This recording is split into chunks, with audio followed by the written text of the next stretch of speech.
Welcome to dream TNPSC. இன்றைக்கி நம்ம என்ன பார்க்க போகிறோன்னா 17 ஏப்ரல் 2021 டிஎன்பிசி நடத்தின ஏஓ ஆஃபீஸர் எக்ஸாமுக்கான மேக்ஸ் கொஷின் தான் இப்போ நம்ம சால்வ் பண்ண போகிறோம். வாங்க ஸ்டார்ட் பண்ணலாம்.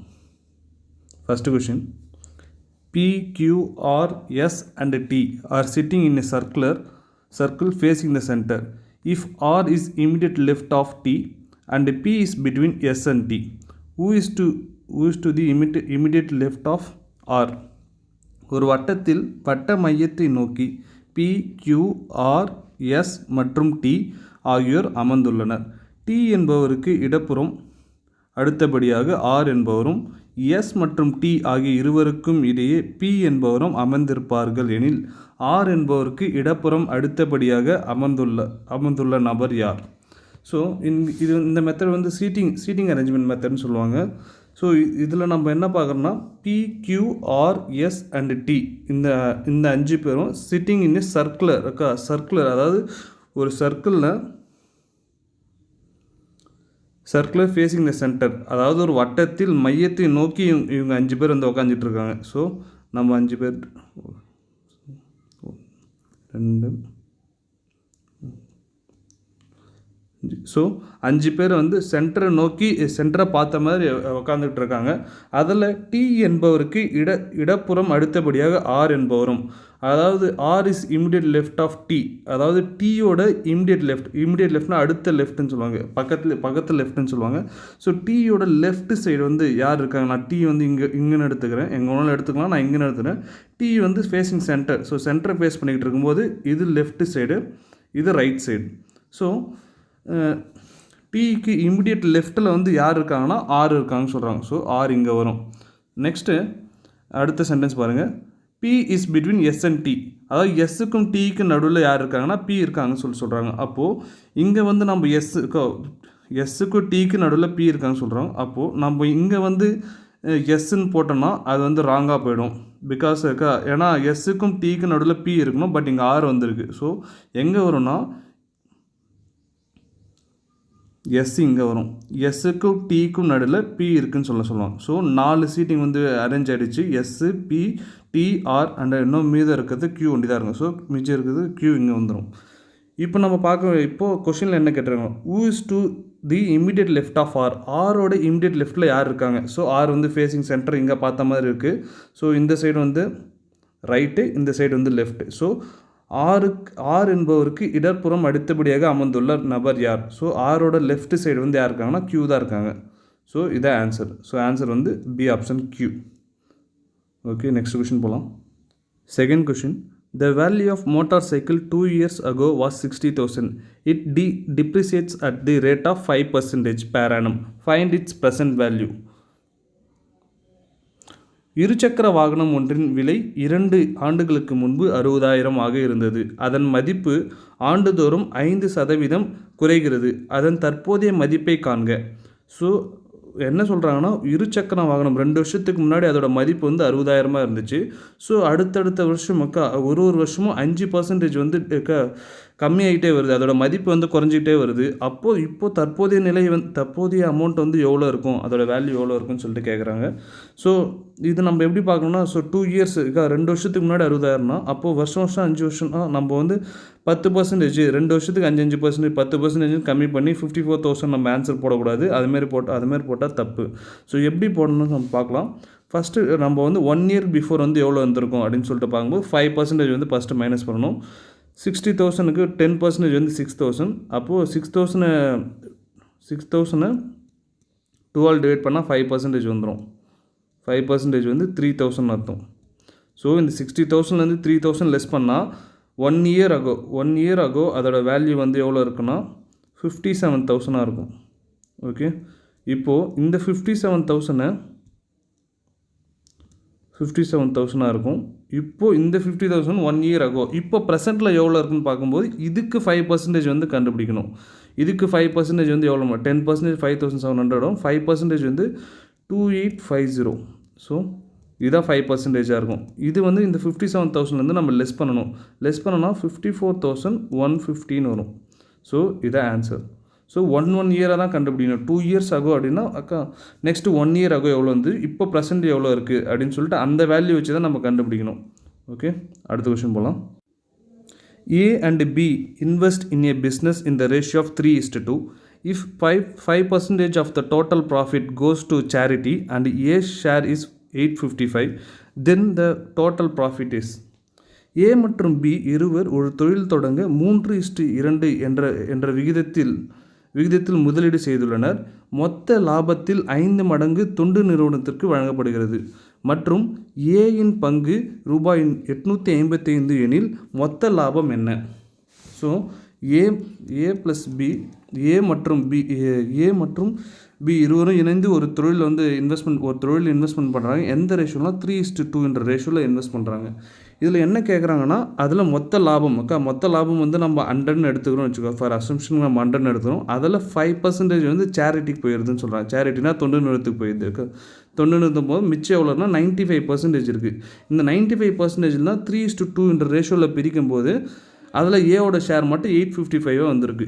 அதாவது 855 ரூபான்னு வந்திருக்கு. ஸோ இந்த 95%ல் ஏவோட ஷேர் வந்து எவ்வளோ பர்சன்டேஜ்னு சொல்லிட்டு நம்ம கண்டுபிடிக்கணும். அப்போது 95% வந்து எதுக்கு ஈக்குவல்னா இந்த ஏ ப்ளஸ் பி ரெண்டும் சேர்க்கும்போது 5 இந்த 5க்கு ஈக்குவல், 5 பார்ட்டுக்கு ஈக்குவல். இப்போது அதில் நமக்கு என்ன வேணும்னா ஏவோட 3 தான் வேணும் நமக்கு. ஸோ 3 எவ்வளோ வேணும்னு நமக்கு தரணும். ஸோ கிராஸ் மல்டிப்ளை பண்ணணும். 95 into 3 divided by 5 கிராஸ் பண்ணிங்கன்னா 19 டைம்ஸ் வரும். 19 3s are 57. ஸோ 57 ஏவோட ஷேர் மட்டும் 57. இப்போது ஏவோட ஷேர் மட்டும் 57. நம்ம அசம்ஷன் 100% சொல்லிட்டு அசம்ஷனில் வச்சு நம்ம பண்ணிகிட்ருக்கோம். அந்த 57% தான் எதுக்கு ஈக்குவலாக இருக்குன்னா இந்த ரூபாய்க்கு ₹855க்கு ஈக்குவலாக இருக்கும்னு சொல்கிறாங்க. அப்போது நமக்கு 57% வந்து எவ்வளோனா 855ன்னு தெரியுது. நமக்கு இது ஷேவோட ஷேர் மட்டும். இப்போ நமக்கு டோட்டல் ப்ராஃபிட் தான் எவ்வளோன்னு தெரியணும். டோட்டல் ப்ராஃபிட்டுக்கு நமக்கு 100% தெரிஞ்சால் போதும். ஸோ 100%க்கு எவ்வளோ இது கிராஸ் மல்டிப்ளை பண்ணணும், நம்ம ஈஸியாக கண்டுபிடிச்சிடலாம். 855 into 100 divided by 57. ஸோ இது கிராஸ் மல்டிப்ளை பண்ணிங்கன்னா 15 டைம்ஸ் வரும். So 15 1500. Answer 1500. So next sum பார்க்கலாம். The HCF of two number is 2 and their LCM is 154. If the difference between the numbers is 8, then the sum is. So எவ்வளோன்னு கேட்குறாங்க. அதில் ஒரு எண்களின் me பே வா 2 மற்றும் அவற்றின் மீ சி மா 154. அவ்விரு எண்களிடையே உள்ள வேறுபாடுகள் 8 எனில் அவற்றின் கூடுதல் எவ்வளோன்னு கேட்குறாங்க. ஸோ என்ன கொடுத்துருக்காங்கன்னா HCF கொடுத்துருக்காங்க. HCF வந்து 2ன்னு சொல்லியிருக்காங்க. LCM வந்து 154ன்னு கொடுத்துருக்காங்க. வேறு என்ன டேட்டா கொடுத்துருக்காங்கன்னா 2 நம்பர் அந்த 2 நம்பரோட HCF அண்ட் LCM கொடுத்துருக்காங்க. அந்த 2 நம்பரோட டிஃப்ரென்ஸ் வந்து 8ன்னு கொடுத்துருக்காங்க. நான் அது ஒரு நம்பர் வந்து ஏ, இன்னொரு நம்பர் பின்னு எடுத்துக்கிறேன். அப்போ A - B அதோட ரெண்டுத்தோட டிஃப்ரென்ஸ் வந்து 8ன்னு கொடுத்துருக்காங்க. ஸோ இதான் நம்ம கொடுத்துருக்க டேட்டா. இதுலேருந்து நம்ம என்ன கேட்குறாங்கன்னா A + B எவ்வளோன்னு கேட்குறாங்க. ஸோ நமக்கு ஏவோட வேல்யூன்னு தெரியும், பியோட தெரியும், LCM HCF. ஸோ நமக்கு ஒரு ஃபார்முலா படிச்சிருக்கோம், ஸ்கூல் புக்கில் இருக்குது. Product of two numbers equal to product of two numbers equal to HCF into LCM. So இந்த ஃபார்முலா வந்து நம்ம ஸ்கூல் புக்கில் படிச்சிருப்போம். இந்த ஃபார்முலா வச்சு தான் நம்ம போட போகிறோம். ஸோ நமக்கு வந்து ப்ராடக்ட் ஆஃப் டூ நம்பர்ஸ்ன்றது A into B, that is HCF ஓட வேல்யூ 2 அண்ட் LCM ஓட value 154. So A into B that is equal to 308. So already நமக்கு ஒரு ஈக்குவேஷன் இருக்குது. A - B ஈக்குவல் டு 8ன்ற ஒரு ஈக்குவேஷன் இருக்குது. A into B equal to 308ன்ற இந்த ஈக்குவேஷன் வந்து இருக்குது. 2 ஈக்குவேஷன் இருக்குது. ஸோ இதில் எடுத்து நம்ம இந்த ஈக்குவேஷன் என்ன பண்ணுறோன்னா A ஈக்குவல் டு 8 + B அப்படின்னு சொல்லிட்டு இந்த மைனஸ் B எடுத்து இந்த சைடு எடுத்து போயிடுறேன். இப்போ A ஈக்குவல் டு 8 + Bன்னு சொல்லிட்டு இருக்கு. இந்த A தான் நான் இங்கே செப்பரேட் பண்ண போகிறேன். ஸோ பார்க்கலாம், இருங்க ஒரு நிமிஷம். A into B equal to 308. So a equal to 8 plus b. So இந்த ஏவோட வேல்யூ நான் சப்ஸ்டியூட் பண்ணுறேன். 8 plus b into b that is equal to 308. So இப்போ நம்ம மல்டிப்ளை பண்ணோன்னா 8b into sorry 8b plus b square இந்த 308 inside கொண்டு வந்துடுறேன் minus 308 that is equal to 0. So இப்போ நம்ம இது ரீஅரேஞ்ச் பண்ணுறோம். b square plus 8b minus 308 that is equal to 0. So இந்த நம்பரை நம்ம வந்து இப்போ டிவிஷன் மெத்தடில் சால்வ் பண்ணணும். ஸோ அப்போது எப்படி சால்வ் பண்ணுறதுன்னு சொல்லி பார்க்கலாம். 308 நம்ம ரெண்டாக பிரிக்கும்போது என்ன டேபிளில் வரணும், ஆனால் டிஃப்ரென்ஸ் வந்து 8 வந்து கிடைக்கணும், ப்ளஸ் 8 வந்து கிடைக்கணும். ஸோ அதுபடி நம்ம பார்க்கும்போது என்னென்னா 1422 sir that is equal to 308ன்னு கிடைக்கும். நமக்கு வந்து மைனஸ் 308 வேணும், அதனால் இங்கே வந்து 1422 அப்படின்னு போட்டுறேன். அப்போது இங்கே 1422 அப்படின்ற போது எதுக்கு டிஃப்ரென்ஸ் வந்து 8 இருக்கும்போது எதுக்கு மைனஸ் கொடுக்கணுன்னா, டிஃப்ரென்ஸ் 8னா இதுக்கு தான் ப்ளஸ் 8 வரணும் டிஃப்ரென்ஸ், அதனால் மைனஸ். அப்போது இங்கேருந்து என்ன ஆயிரும்னா b minus 14 that is equal 0, b plus 22 that is equal to 0. So இந்த 0 சைடு அந்த சைடு எடுத்து போனோம்னா இந்த வேல்யூ தான் பாசிட்டிவில் கிடைக்கும். ஸோ அப்போது அந்த வேல்யூ நெகட்டிவ் கிடைக்கும், நம்ம அதை எடுக்க மாட்டோம். So b equal to 14. So பியோட வேல்யூ வந்து 14 கண்டுபிடிச்சாச்சு. ஸோ ஆல்ரெடி பியோட வேல்யூ வந்து 14 கண்டுபிடிச்சிட்டோம். இப்போ ஏவோட வேல்யூக்கு நம்ம ஒரு ஈக்குவேஷன் பார்த்துருக்கோம். a minus b that is equal to 8ன்னு பார்த்துருக்கோம். அதில் a equal to 8 plus b a equal to 8 plus 14 வந்து a equal to 22ன்னு கண்டுபிடிச்சோம். ஸோ ஏவோட வேல்யூ தெரிஞ்சிச்சு, பியோட வேல்யூ தெரிஞ்சிச்சு. அங்கே வந்து அந்த ரெண்டு எண்களோட கூடுதல் தான் கேட்டிருக்காங்க. So a plus b 22 plus 14 that is equal to 36. So answer 36 தான் ஆன்சர். ஓகே, நெக்ஸ்ட் டைம் பார்க்கலாம். Which of the following cannot be the HCF of two numbers whose LCM is 120? 120 மீசிமா ஆக கொண்டு இரு எண்களுக்கு பின்வரும் எந்த எண்ணானது அவற்றின் மீபேவா ஆக இருக்க இயலாது. ஸோ என்ன சொல்லிட்டுருக்காங்கன்னா, கொடுக்கப்பட்டிருக்க இந்த ஆப்ஷனில் கொடுத்துருல எது வந்து HCF எல்சிஎம், இந்த எல்சிஎம் வந்து 120ன்னு கொடுத்துருக்காங்க. அந்த 120யோட எல்சிஎம் ஈக்குவல் டு 120, அந்த எது வந்து இதோட HCF-ஆக இருக்க முடியாது அப்படின்னு சொல்லிட்டு கேட்டிருக்காங்க இந்த 4 ஆப்ஷனில். ஸோ ஆக்சுவலாக நம்ம வந்து ஒரு ரூல் தெரியும், HCF என்பது மல்டிப்ளிகேஷன் ஆஃப் HCF தான் LCM சொல்லிட்டு சொல்லுவாங்க. ஸோ அதனால் கொடுத்துக்கிறதுல வந்து 120 வந்து மல்டிப்ளிகேஷன் வருமா அப்படின்னு சொல்லிட்டு பார்க்கணும். அதாவது ஒரு ஷார்ட்கட் மாதிரி இது. ஸோ 16 × 2 120 தாராளமாக வரும். அண்ட் தென் 40 × 3 வந்து 120.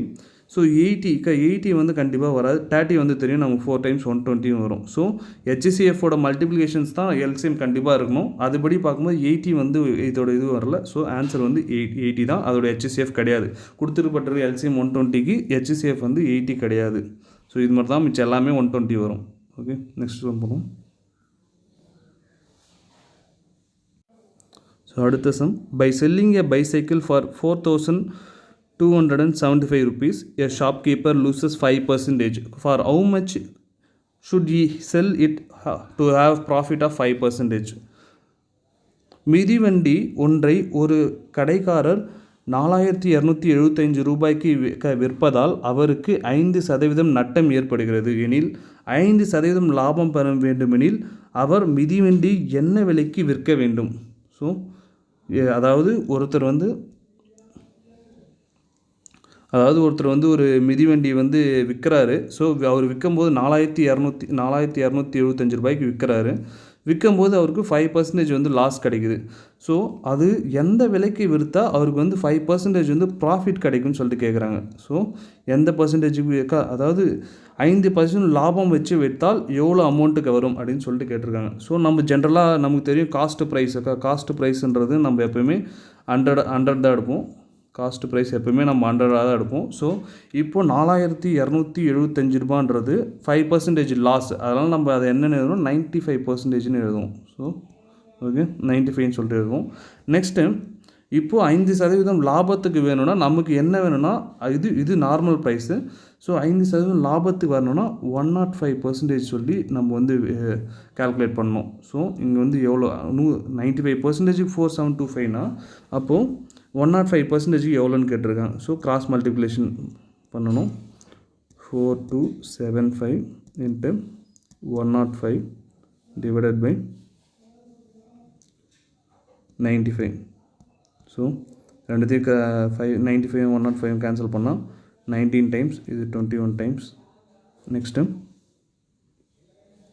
19 டேபிளால் க்ராஸ் பண்ணால் நமக்கு வந்து எத்தனை டைம்ஸ் கிடைக்கும்னா 2 டைம்ஸ் கிடைக்கும். 38 பேலன்ஸ் 47 இருக்கும். மறுபடியும் 2 டைம்ஸ் தான் கிடைக்கும். மறுபடியும் 47 38 47 995 கிடைக்கும். 95 வந்து 5 டைம்ஸ் கிடைக்கும். So 225 into 221. ஸோ ஆன்சர் வந்து 225 into 220 450. ஸோ கிராஸ் பண்ணும்போது 5274. ஸோ ஆன்சர் வந்து 4725. So B option. ஸோ இதுதான் கரெக்டான ஆன்சர். நெக்ஸ்ட் சம் பார்க்கலாம். a number when decreased by 20% gives 80. find the number. ஒரு எண்ணை 20% குறைத்தால் 80 கிடைக்கிறது எனில் அந்த எண்ணை காண்க. ஸோ இது வந்து சிம்பிள் மெத்தட் தான். நம்ம எப்பயுமே பர்சன்டேஜ் மெத்தட்னால நம்ம 100 வச்சு தான் எடுப்போம். ஸோ 100, ஸோ அதுலேருந்து 20% போயிடுச்சுன்னா 80 வந்து கிடைக்குதுன்னு சொல்கிறாங்க. ஸோ இது வந்து சிம்பிளான மெத்தட் தான். நம்ம 100 இருக்குது. ஸோ 100லேருந்து 20% போச்சுன்னா நமக்கு வந்து 80 கிடைக்கும். ஸோ நார்மலாக நம்ம எடுக்கணும் மெத்தடில் பார்த்தோம்னே ஆன்சர் பண்ணிடலாம். Next question. If the median of A, 2A, 4A, 6A and 9A is 8, then find the value of A. அதாவது A, 2A, 4A, 6A and 9A இன் இடைநிலை 8 என்றால் A இன் மதிப்பை காண்க. அதாவது நம்ம ஸ்கூல் புக்கில் படிச்சிருக்கோம் மீன், மீடியன், மோட் MMM பற்றி படிச்சிருக்கோம். அதில் இங்கே வந்து மீடியன் கொடுத்துருக்காங்க. அதாவது இந்த 5 டேர்மோட மீடியன் வந்து 8ன்னு கொடுத்துட்டாங்க. ஸோ அதில் நம்ம ஏவோட மதிப்பு வந்து காண்கன்னு சொல்லிட்டு கேட்டாங்க. ஸோ மீடியன் அப்படின்றாலே நமக்கு தெரியும் சென்டர் டேர்ம் வந்து எடுக்கணும். அதாவது மிடில் ஆஃப் த டேர்ம் வந்து எடுக்கிறது தான் மீடியன் சொல்லிட்டு நமக்கு தெரியும். மீன்ன்றது இந்த 5 வேல்யூ வந்து ஆட் பண்ணி எத்தனை டேர்ம் இருக்கோ அந்த நம்பர் ஆஃப் டேர்ம்ஸால் டிவைட் பண்ணுறது தான் மீன் தெரியும். இவங்க வந்து மீடியன் கேட்டிருக்காங்க. ஸோ நம்ம வந்து அசெண்டிங் ஆர்டரில் இருக்கான்னு சொல்லிட்டு பார்க்கணும். கரெக்டாக அசெண்டிங்காக டிசெண்டிங் ஏதாச்சும் ஒரு ஆர்டரில் இருக்கான்னு சொல்லிட்டு கரெக்டாக பார்க்கணும். A, 2A கரெக்டாக தான் இருக்குது அசெண்டிங் ஆர்டரில். 4A, 6A and 9A. So இதில் நமக்கு மிடில் ஆஃப் த டேர்ம் தான் தேவை. ஸோ நான் அது எப்படி கேல்குலேட் பண்ணோம், ஃபஸ்ட்டு லாஸ்ட்டு அண்ட் தென் இந்த சைடு ஒன்று இந்த சைடு ஒன்று கேன்சல் பண்ணிட்டு சென்ட்ரல் என்ன இருக்குன்னா 4A இருக்குது. அப்போ 4A that is equal to 8ன்னு கொடுத்துருக்காங்க மீடியன். அப்போ ஏவோட வேல்யூ வந்து என்ன கேன்சல் பண்ணோன்னா 2 டைம்ஸ். அப்போ ஏவோட வேல்யூ வந்து 2. So answer 2. Next question. The median of data 24, 29, 34, 38, 35 and 30 is. அதாவது தரவுகள் 24, 29, 34, 38, 35 மற்றும் 30 இன் இடைநிலை எவ்வளவு. அதாவது மீடியன் வந்து கேட்டிருக்காங்க. மீடியன் ஆஃப் த டேட்டா, இந்த டேட்டாவோட மீடியன் வந்து என்னன்னு சொல்லிட்டு கேட்டிருக்காங்க. ஸோ இந்தமாரி கொடுத்துருட்டோம்னா நம்ம வந்து அசெண்டிங் ஆர்டரில் நம்ம ஃபஸ்ட்டு அரேஞ்ச் பண்ணணும். அதுபடி அரேஞ்ச் ஃபஸ்ட்டு 24 தான் வருது. செகண்ட் வந்து பார்க்கும்போது 29 தான் வருது. தேர்டு 30 இங்கே இருக்குது பாருங்கள், 30 லாஸ்ட் தேர்டு. அப்புறம் 34, 35 அண்ட் 38. ஸோ இதில் இருக்க மொத்தம் 6 டேர்ம் இருக்குது. ஃபஸ்ட்டு லாஸ்ட்டு கேன்சல் பண்ண போகிறோம் அண்ட் தென் லாஸ்ட்டு. ஸோ சென்டரில் பார்த்தா 2 டேர்ம் இருக்குது. ஸோ இந்தமாரி 2 டேர்ம் வரும்போது நம்ம என்ன பண்ணணும்னா ரெண்டுத்தையும் ஆட் பண்ணணும். 30 + 34 டிவைடட் பை 2. ஸோ இப்படி தான் பண்ணணும். அப்போது 64 டிவைடட் பை 2 ஆன்சர் வந்து 32. ஸோ ஆன்சர் வந்து 32, D option. Okay, next question போவோம். For which set of numbers do the mean, median and mode all have same values? பின்வரும் எண் தொகுதிகளில் சராசரி, இடைநிலை மற்றும் முகடு ஒரே மதிப்பாக அமையும் தொகுதி எது? ஸோ இந்த கொடுக்கப்பட்ட இந்த ஆப்ஷனில் மீன், மீடியன் அண்ட் மோட் எல்லாமே சேம் வேல்யூ, ஒரே மாதிரியான வேல்யூ தான் இருக்கும்னு சொல்கிறாங்க. ஸோ அது எந்த ஆப்ஷன் சொல்லிட்டு நம்ம கண்டுபிடிக்கணும். ஸோ மீன்னா நமக்கே தெரியும். இந்த 4 டேர்ம்ஸுமே ஆட் பண்ணி கொடுத்துக்கிற வேல்யூஸ் வந்து ஆட் பண்ணி எத்தனை டேர்ம் இருக்கோ அத்தனை டேர்மால் டிவைட் பண்ணணும். அதான் மீன். ஸோ சராசரி, அதாவது ஆவரேஜ்னு சொல்லுவாங்க. மீன்ன்றது ஆவரேஜ் தான். மீடியன்றது சென்டர் ஆஃப் த டேர்ம் வந்து என்னன்னு சொல்லிட்டு பார்க்கணும், மிடில் ஆஃப் த டேர்ம். மோடுன்றது எந்த நம்பர் ரிப்பீட்டடாக வந்திருக்கு அப்படின்னு சொல்லிட்டு பார்க்கணும். ஸோ அதுபடி ஆப்ஷன் ஏ பார்க்கலாம். ஆப்ஷன் ஏ பொறுத்த வரைக்கும் நம்ம வந்து மீன் பார்க்கணுன்னா 2 + 2 + 4 6 + 10. ஸோ 10 / 4 2.4 வருது மீன். மீடியன் பார்க்கும்போது என்னென்னா 2 4 கேன்சல் ஆகிடுச்சுன்னா 2 + 2 4 / 2 அப்போது 2 வருது. ஸோ இது வேல்யூ வந்து 2.5 வருது, இல்லை 2 வருது. ஸோ ஏ ஆப்ஷன் இருக்க வாய்ப்பு இல்லை. ஸோ செகண்ட் பி ஆப்ஷன் போகலாம். பி ஆப்ஷன் வந்து என்னென்னா ஃபஸ்ட்டு மீன் பார்க்கலாம். 1 + 3 4 7 10 15. ஸோ 15 வருது. 15 / நம்பர் ஆஃப் டேர்ம்ஸ் இருக்கா 5 இருக்குது. ஸோ 3 மீன் வந்து 3 கிடைக்குது. ஸோ மீடியன் பார்க்கும்போது என்னென்னா மீடியன் கேன்சல் பண்ணும்போது இந்த சென்டர் ஆஃப் த டேர்ம் மீடியமும் 3 தான் கிடைக்குது, மிடில் டேர்ம் மீடியனும் 3 தான் கிடைக்குது.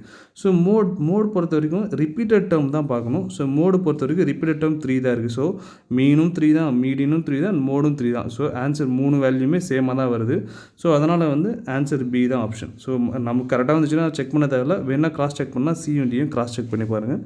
நமக்கு தேவையான ஆன்சர் பிலே வந்துருச்சு. Okay, next question. அடுத்த கொஸ்டின்.